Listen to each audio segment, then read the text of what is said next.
Yep. Prepare. Give ourselves 5 minutes. So at exactly 7 o'clock, we'll start.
Welcome, welcome, welcome.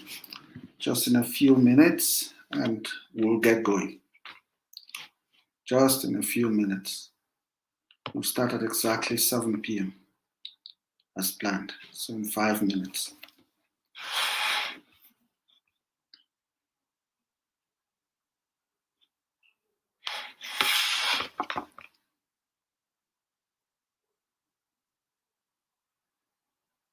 Yeah, 5 minutes.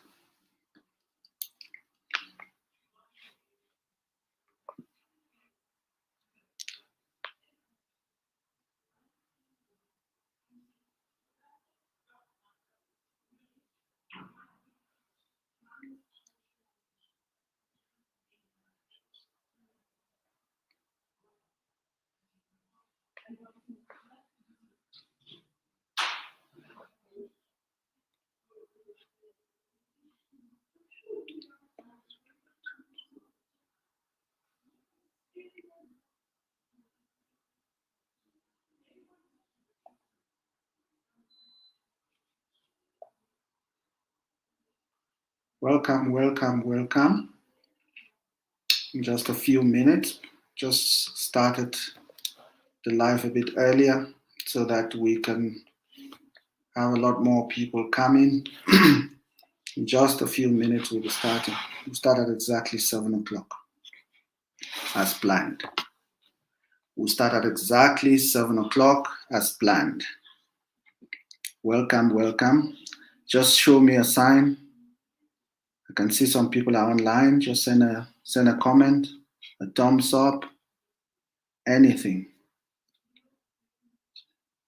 A thumbs up, a message.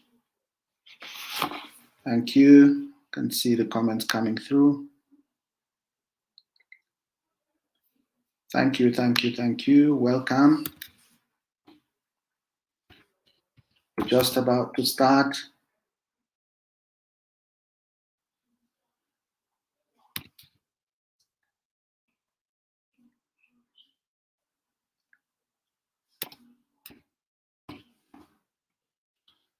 Seeing the messages coming through.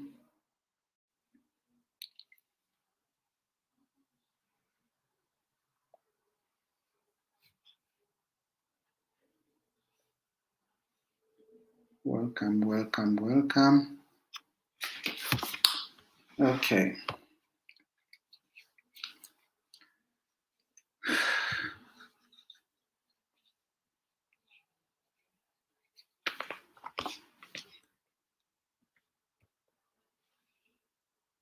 Welcome. I can see all those who are joining. Welcome.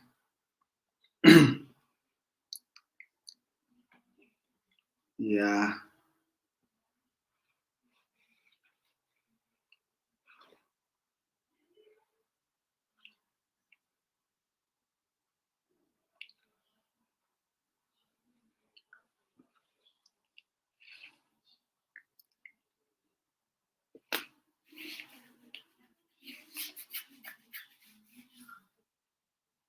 Very interesting.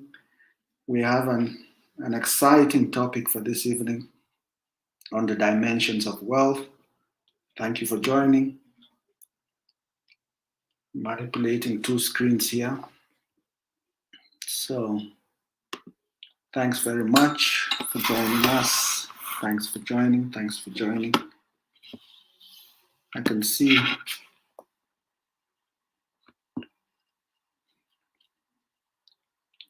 yeah, we are on in 1 minute.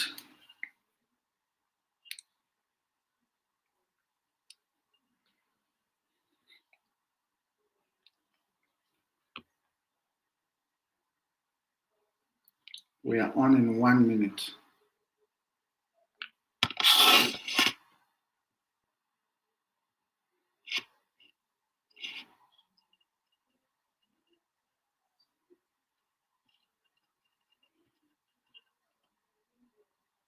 Okay.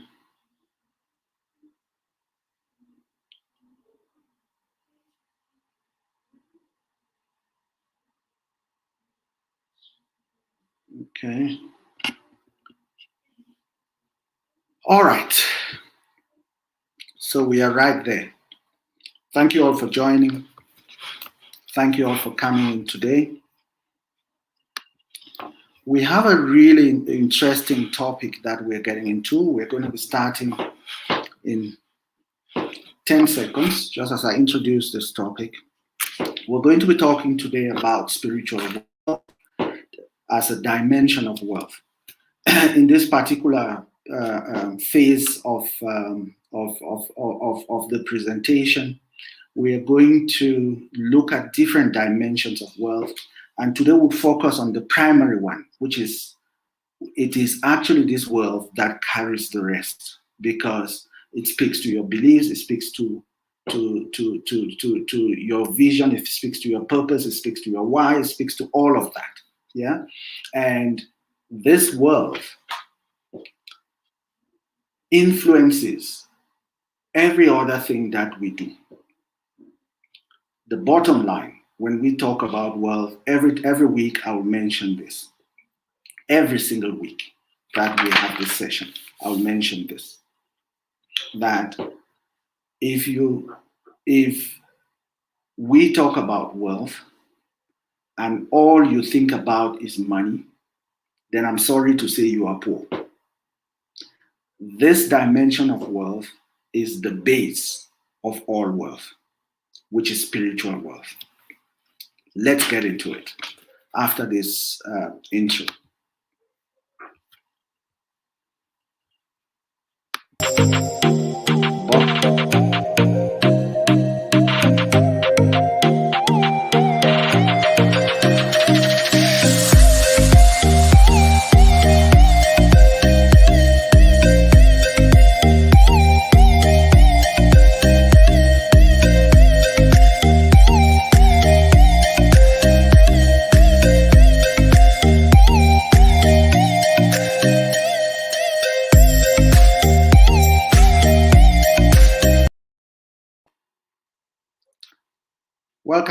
Welcome again. So I will make a few statements to kick off this specific segment, yeah, this specific episode.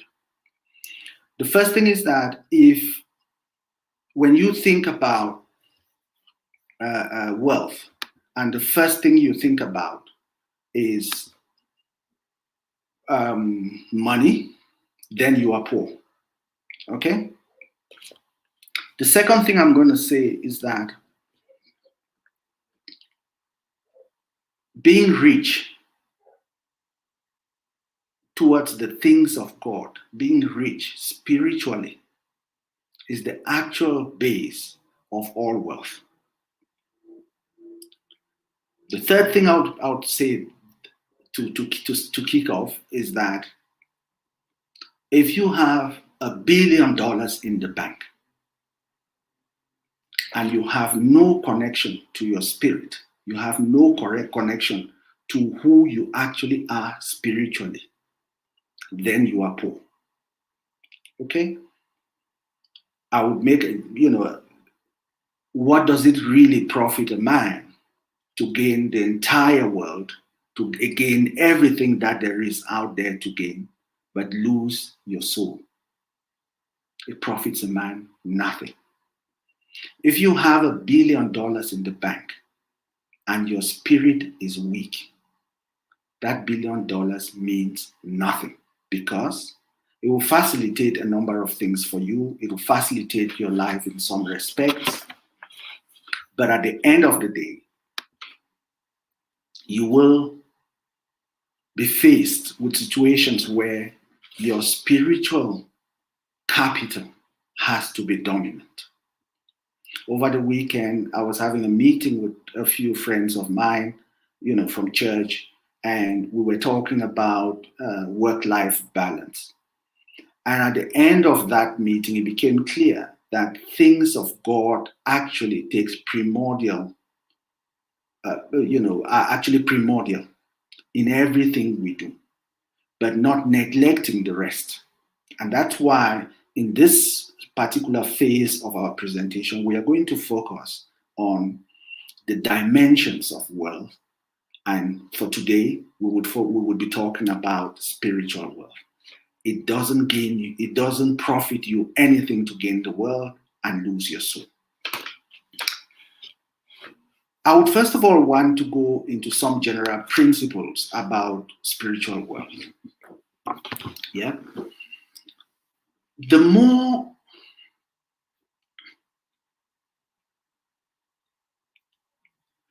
people acquire, so let me just take a step back. When you are born, you are not affiliated to the Catholic Church. When you are born, you are not affiliated to the Baptist Church. When you are born, you are not affiliated to any Pentecostal church. You are affiliated to your Creator. Yeah? Denominations have emerged. We are not discounting these denominations. What I'm saying today, what I want to pull our focus towards, is the fact that our spirits are actually more powerful than any other part of our being. And spiritual things are more true than the things we see physically. Yeah. The general principles is that when you are born into a family, you get introduced to your spirit again, because you come as a spirit being. When you are born and you get linked, you get born into a family, you get introduced to your spirit again. Your spirit is there, but you get introduced as a child. For those who are traditionalists, they start taking you to the shrines. They start, indoctrinating you about the traditional, concepts and traditional practices that you must follow. If you're born into a Christian family, they start introducing you to their Christian principles. Those of us who are born as Christians, that's what we get introduced to. And as you get introduced to this, you grow into it and you start understanding all the principles around the spiritual and religious structures that you are born into. Yeah, but those structures do not actually represent your spiritual life. They're just affiliations. They're just aspects of culture. They're aspects of what is available for your access to leading you into your spirit. So spiritual capital is actually that culture which you build, which you galvanize, which you grow in, which you are introduced to by the family you are born into. But that capital comes from when you were created. All that is required is an enhancement of that capital, the consciousness of that capital. Yeah. So culturally, we get this capital has, in some regard, some people have actually named it a cultural capital, a capital of affiliation, a capital that links you to a specific type of practice. In the Catholic Church, there's the sign of the cross. The Muslims have their own practice, which is linked to whatever they believe. Traditionalists have their own practices. Some traditionalists would have to go and pour libations. What has actually become even more practiced lately is the fact that there are people who operate in the traditional sphere, but also try and do everything that is possible to be affiliated to a specific religious practice to enhance their spiritual wisdom and capital. Yeah. So the more of your spiritual capital that you acquire, the more you try to conserve it. That is why when you see someone who is a pure traditionalist, who doesn't want to hear anything about God or about the church or about a different form of spirituality, and someone who has been introduced to their spiritual capital from a traditional perspective, it becomes very difficult for you to convince them that being affiliated or being associated with the Creator himself, Christ, is actually the right way to go. Also, someone who has been introduced and who actually knows what it means to be, a Christian or a Muslim, you'd find it very difficult to convince them to leave that specific practice, to leave that specific spiritual experience, and switch into an experience which you already are benefiting from. So we end up in this space of antagonism between the one and the other. Why? Because when that capital, when that cultural, spiritual capital has been acquired, we do everything we can to preserve it. We do everything we can to conserve it. We conserve this capital with our lives. Yeah? When we have learned to master that religion, our emotions get fully attached to it. And our emotions around that specific culture, that specific spiritual capital, become enhanced and increased. And as it increases, it helps to build us. It builds our character. It builds our view of things in the world. It builds every single aspect of our being. Yeah. Some principles related to this, as we move along, I'll just try to take us through a few principles related to that introduction that I've made to you. The first thing is that we get fully attached to it. And when we are fully attached to it, we do not want to let go. Yeah? The greater we have how do I put this? The greater time or the greater effort or the greater interest we have built around our spiritual capital, the greater efforts we have put into it, the greatest time we have put into it, makes us fully affiliated, and it makes us the less likely to want to move from this capital into another affiliation.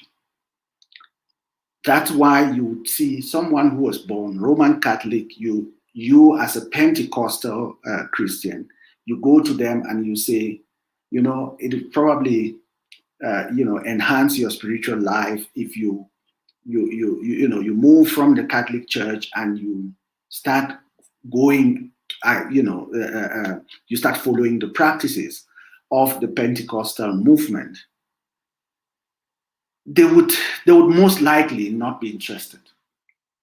Quite a few of us come from the more, traditional, historical, religious practices that have existed for years. I come from a Catholic background and now a Pentecostal, but there are people who have had to move as well from, being Muslim to Christian. Some have moved from being Christians to being Muslims. Some have even moved to the point where their belief is that they believe nothing, or they believe no one, or they believe in, in the solar system. They believe in, in all sorts of things. And when that is happening, it literally takes away, because this is not a capital that you can transfer physically. It's not a capital that your understanding of the spiritual practices, you can carry it from the one affiliated structure into another affiliated structure. So if you leave from the Catholic Church where there is the sign of the cross, you go into a Pentecostal structure. The sign of the cross is not something you would carry from the Catholic Church into a Pentecostal structure. Yeah. So for that reason, it makes people want to preserve this, this acquisition of theirs, this investment they've made in a specific spiritual environment. When we even attempt to reaffiliate into another religious structure or spiritual practice, we try as much as possible to affiliate to a religious structure which is almost close to what we are living. What does that mean? So a Christian a Christian would most likely be ready to leave maybe a Pentecostal church and go to an Assemblies of God, or or leave a Catholic church and go into a Pentecostal church. A Christian would find it very difficult to move from being a Christian to being a Muslim or a Buddhist. So not to say that it doesn't happen, but the numbers that would make that shift, completely, it's very small. It's very minute. Generally, we would want to reaffiliate into structures that are closely linked to what we have known before and what we have grown with. Yeah. The other principle is that those with the highest level of investments in a specific area of their spiritual capital, a specific affiliation, those with the highest investment, say for example in the Catholic Church, you would rarely see someone like a Catholic priest, abdicating their responsibility as a Catholic priest to become a pastor in a Pentecostal church, and vice versa. Yeah. So there's, those with the highest level of investment into this capital, into their specific affiliation, would find it very difficult to switch or to reaffiliate in another area. Yeah. The least likely to change or to switch this affiliation is those who have made the highest level of sacrifice, the highest level of investment. Equally, when we want to talk about this spiritual capital, I would want to just look at three key areas of benefit by introducing what the alternatives are if that capital is not enhanced. Yeah. So just a few key principles. Three, benefits of your spiritual capital. The first one at an individual level is that when your spiritual capital is high, when you have acquired a high degree of spiritual capital, your vision becomes clear. Your growth perspectives become also very clear.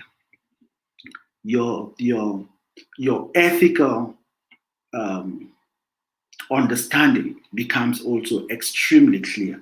In fact, it falls under something that I'll talk about it a little bit further, down the line when we talk about the leadership component. But let me not get ahead of myself. Yeah. So when you have a high level of investment in this area, it becomes a massive, massive benefit to your vision, your growth, your purpose, and all the aspects of your being that are fundamental for your growth and that are fundamental for your existence and all the other dimensions of wealth which we are going to look at going forward. Yeah.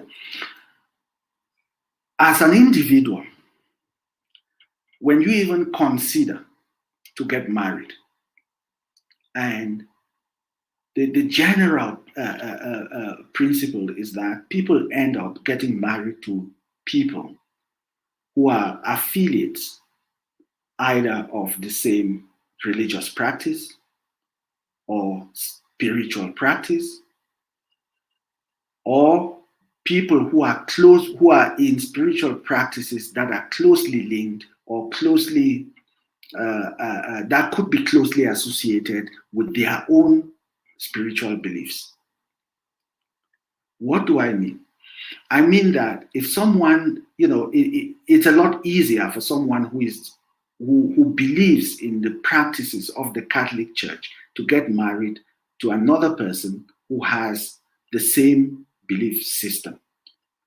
It's very easy for someone who is a traditionalist. Imagine a Pentecostal Christian wanting to get married to someone whose spiritual capital is tied to traditional and mystical practices. Yeah, that is almost a non-starter. Imagine someone who is a Pentecostal Christian or someone who is a Muslim being, we have seen, this has been played by Hollywood quite extensively. A Jew, someone who is of Jewish descent, trying to get married to a completely someone who is completely Muslim, or someone who is Christian or Muslim trying to get married to someone who is Christian, and their belief systems, and these are belief systems that clash at some point. Some of the fundamentals of the religious practices are the same. Some of the fundamental elements or requirements are the same, but the fundamental core of it is that their belief systems are different. Yeah, so it's more likely for people who are affiliated under the same principles, under the same religious and spiritual concepts. It's more likely for them to get married. And then for those who are not as close to their spiritual capital, it is more likely that those who are stronger in their own spiritual capital would pull and convince and impose their spiritual affiliation and spiritual understanding to their peers. or to their potential partner. Yeah.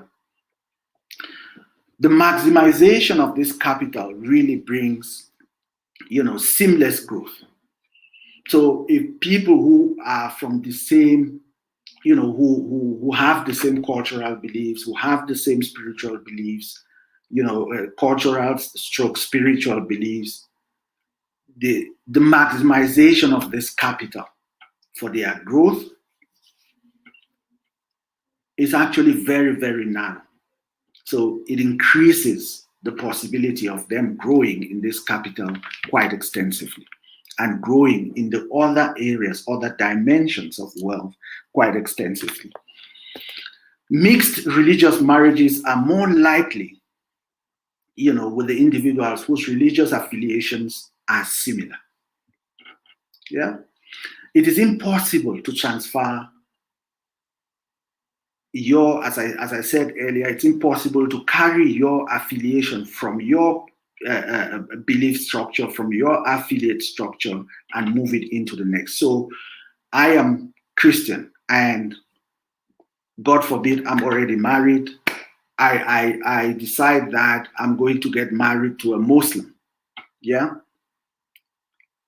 It becomes it's almost practically impossible for me to carry my Pentecostal beliefs and take it into the Muslim family that I'm going to be affiliated to. So generally, it's always a non-starter. So it's better for people to kind of focus on the areas of their spiritual capital, of their spiritual affiliation, of their cultural world, to focus on that and grow around the same area, because it enhances your growth, seamlessly. The other very important element of this is that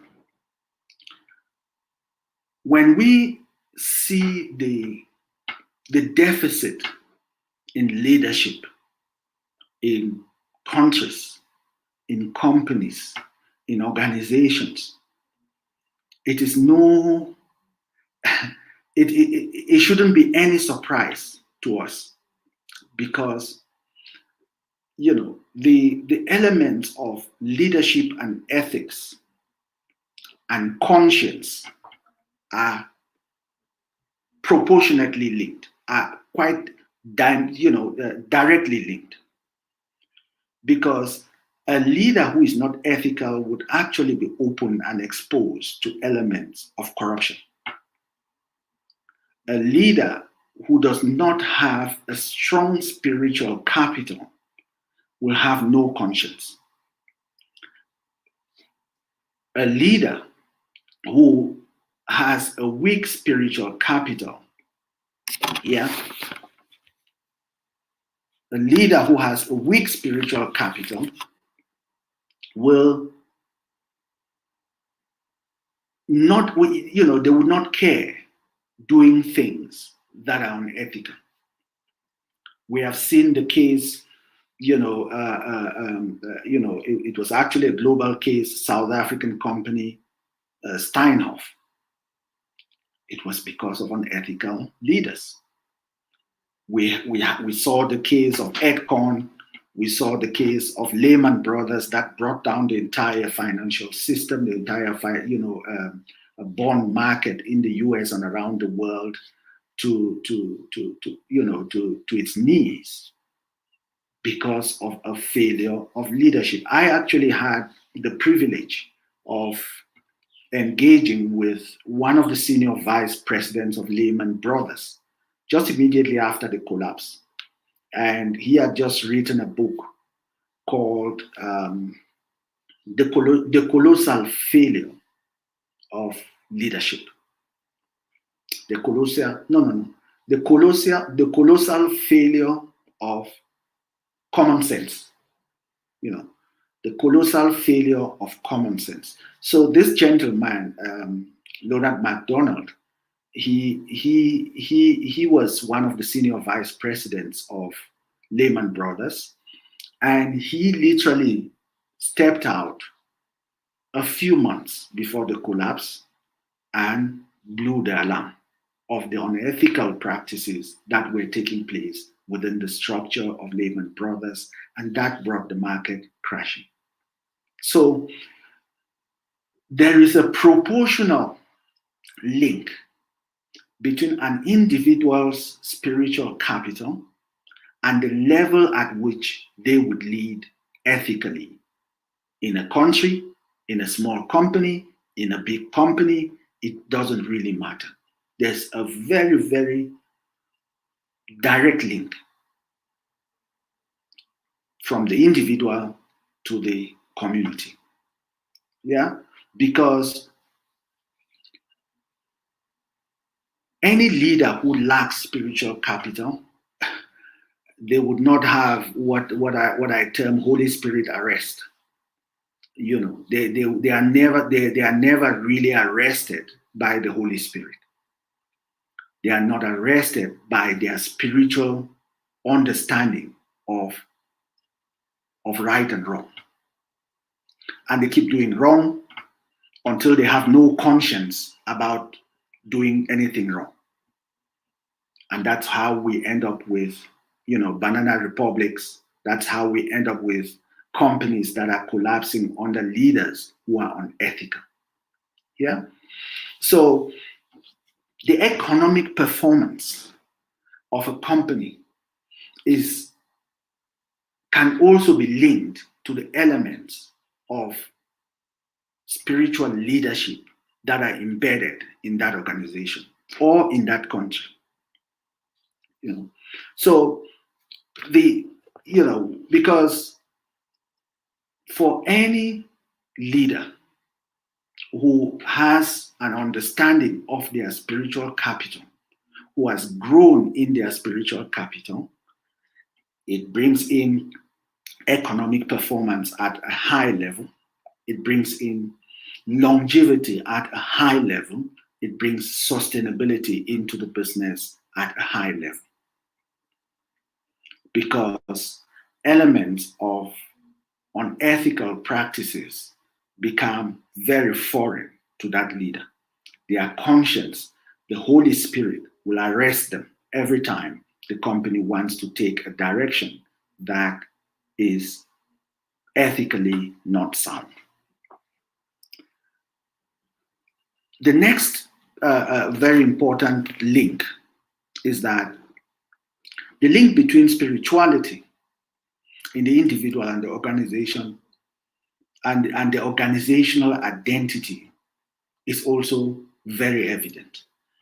There's some countries you get into those countries and the environment is so heavy. You get into a company, the environment is so heavy. You get into a home, the environment is so heavy. Yeah, it is the level of spiritual endowment and enhancement that our environment presents to the people who encounter them. So imagine a scenario where you get into a company and there's a lot of people who are involved in mystical practices. The tension around that environment will be palpable. Yeah. The reason why that is, the reason why the individual spiritual capital is greatly linked to the company's performance and the character of a company or of a corporate entity is because the fundamentals of spirituality, the fundamentals of our spiritual capital is actually what is enshrined in most constitutions in the world. Yeah. So and those fundamentals come off historical and present spiritual writings, like the Bible. Some of the key principles within the Bible are in most constitutions in the world. But the question is, why are our countries failing dismally to follow those principles? It is directly linked to the level of leadership and ethics that has been embedded at a spiritual level within those countries or companies.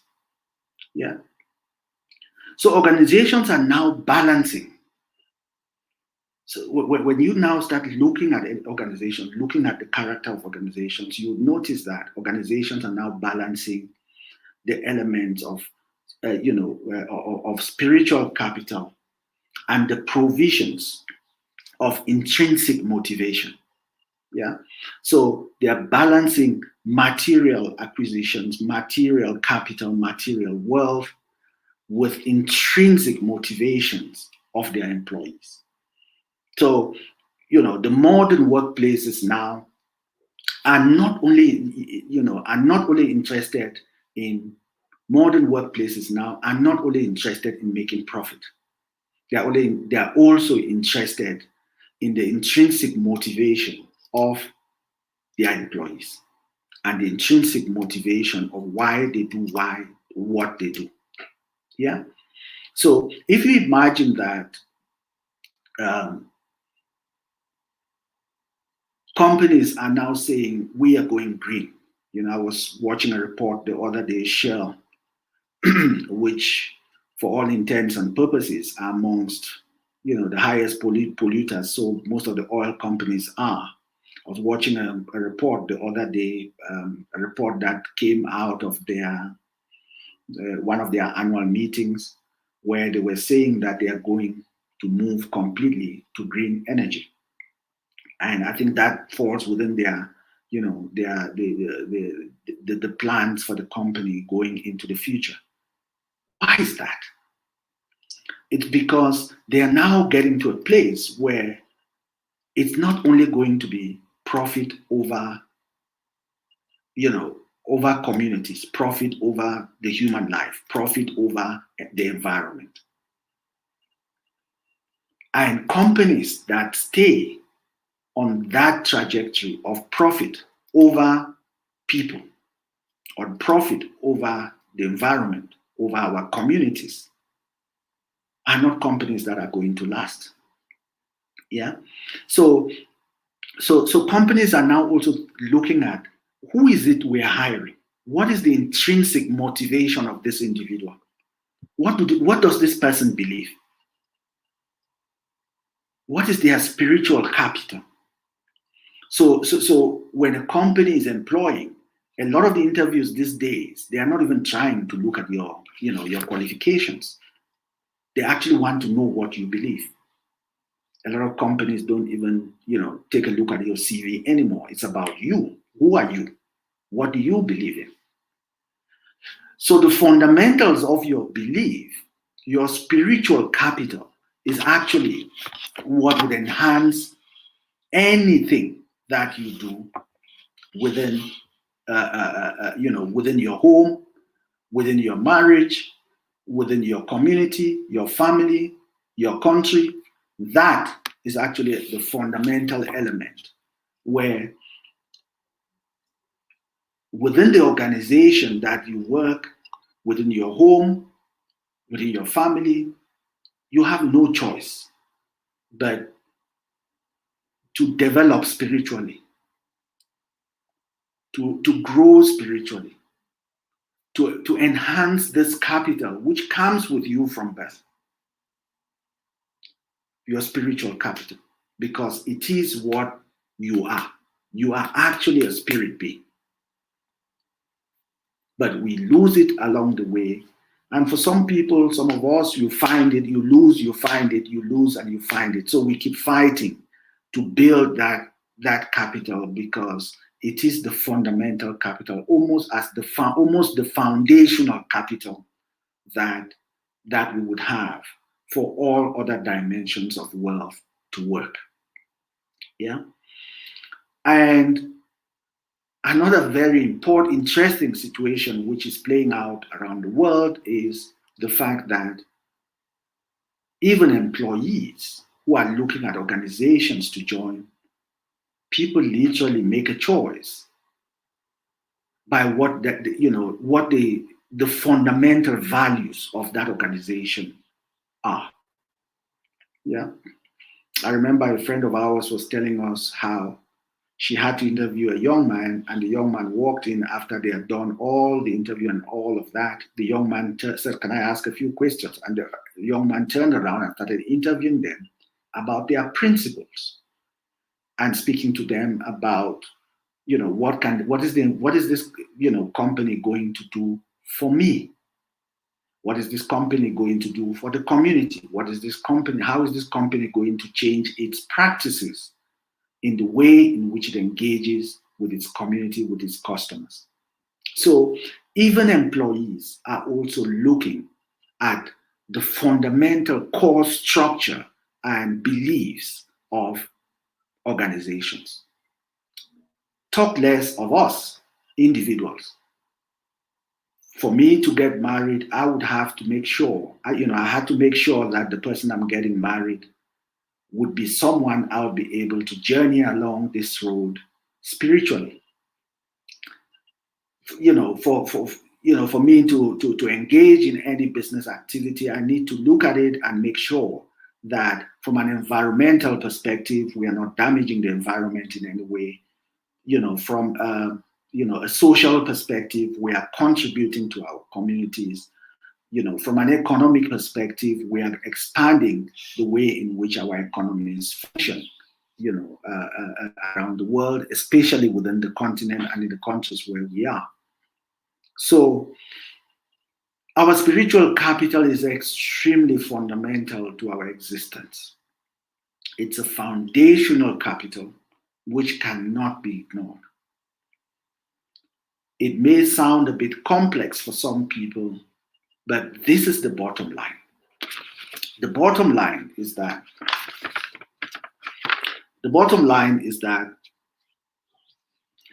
when there is an ethical and moral spiritual deficiency, when there is an ethical, moral, and spiritual deficiency around us, whether it's as individuals, as organizations, as